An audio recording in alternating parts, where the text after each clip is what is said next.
நாம் அறிந்து கொள்வோம், நலமுடன் வாழ்வோம். வணக்கம்.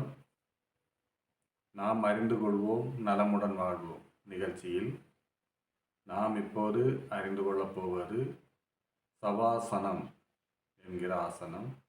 இதற்கு சாந்தி ஆசனம் என்று இன்னொரு பெயரும் உண்டு. அதாவது சவாசனம் என்றால் இறந்த சவம், பிணம் போல் கிடப்பதனால் இதை சவாசனம் என்றும், சாந்தி ஆசனம், சாந்தி என்றால் அமைதி, மனதையும் உடம்பை அமைதிப்படுத்துவதனால் இதற்கு சாந்தி ஆசனம் என்றும் பெயர் பெற்றுள்ளது.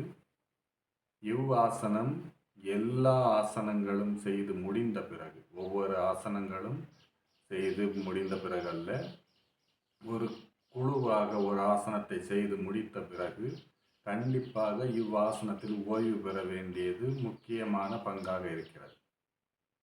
ஆகவே இந்த ஆசனத்தை பயின்று இதன்படி நாம் ஆசனங்களை நிறைவு செய்வோம். எப்படி தொடக்கத்திற்கு பத்மாசனம் இருக்கிறதோ அதுபோல முடிவிற்கு இந்த சாந்தியாசனம் அல்லது சவாசனம் என்கிற இந்த ஆசனம் பயன்படுகிறது. இவற்றை பழகி நாம் பயனடை.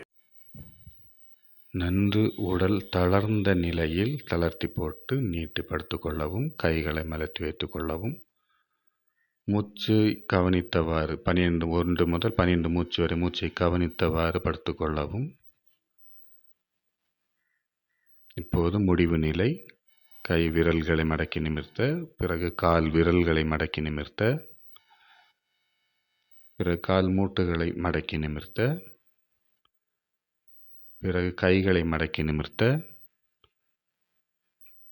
கழுத்தை மடக்கி அந்த பக்கம் வலது இடது பக்கமாக திருப்பிக் கொண்டு எழுந்து முடிக்க வேண்டும். இது ஒவ்வொரு ஆசனத்தின் முடிவிலும் நாம் முடிவு நிலையில் செய்ய வேண்டியதாகும்.